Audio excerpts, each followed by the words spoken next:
Call of Duty is and still will be one of my favorite video game series of all time. If I didn't get Modern Warfare 3 for the PS3 back in the summer of 2012 when I looked like this, I probably would not be into video games as much as I am into them now.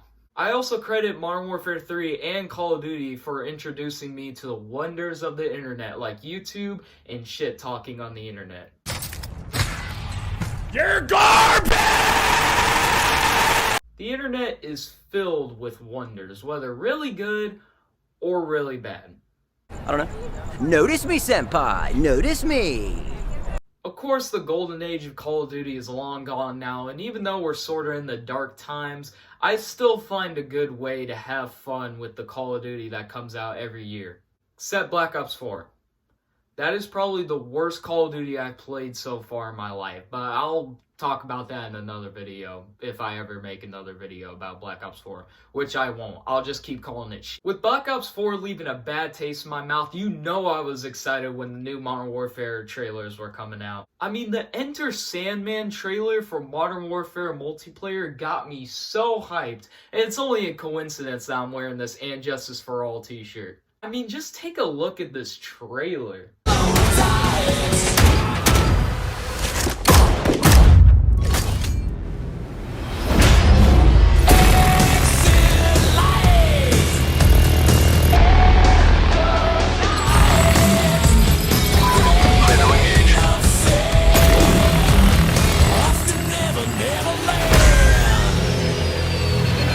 Now with Modern Warfare near the end of its life cycle and Cold War coming out very soon, I thought it would be a good time to leave a final review on Modern Warfare and what I love about it. Personally, I think Modern Warfare 2019 is one of the most detailed and mechanically amazing Call of Duties of all time.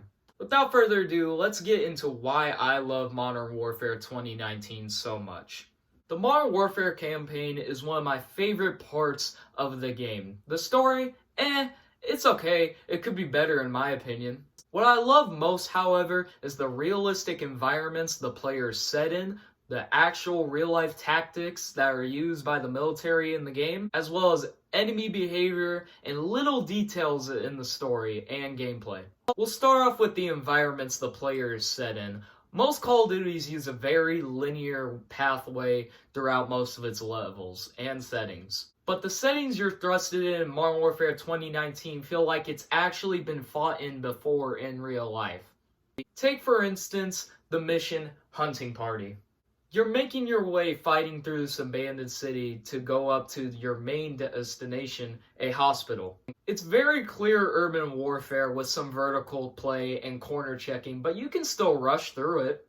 You can rush through it like other missions in Call of Duty in the past, but once you get to the hospital, it's a whole new level of playing field. It's very close quarters with a lot of civilians and windows and doors all around you.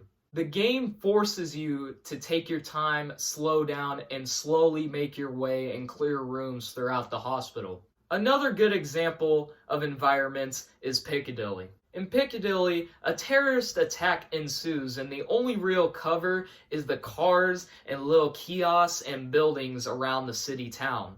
It's very open and almost looks non-linear, and the only way to progress is to kill the enemies throughout the town shops. You still want to watch out on the streets as there's enemy terrorists lurking behind cars and fences. The campaign is very diverse when covering different types of environments, whether it be urban locations, very open locations, safe houses, all that other biz. Let's talk about the tactics used in the game, and a prime example, as well as my favorite one, is the mission Clean House. You guys know this level, I know this level, we all love this level. Not a lot needs to be said, but I'm gonna say it anyway, because I love talking too much. Clean House diverts from the traditional COD level, as most traditional COD levels will have you rushing and killing enemies through it basically like an arcade shooter. Clean House, however, forces you to slow down and be tactical with your decisions. Just like actual Special Ops forces, they have to be very careful while also being decisive with their decision making. They have to check every little nook and cranny to make sure them and or their team doesn't get hurt while trying to accomplish the mission.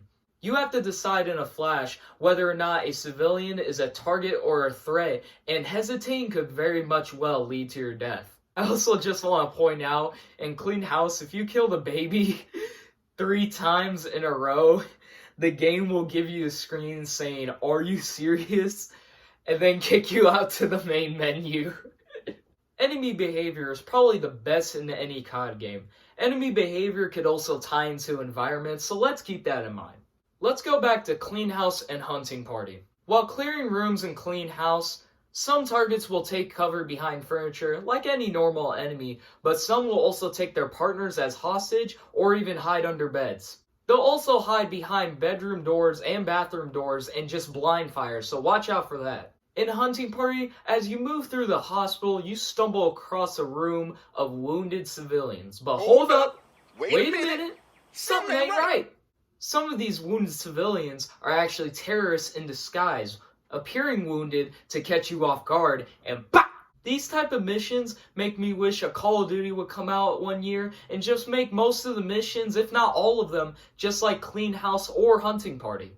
Slow, close quarter environments with split-second decision making and paranoia throughout the whole level, with little to almost no shooting galleries and rushing like most traditional COD levels. Lastly, I want to talk about the attention to detail in this game.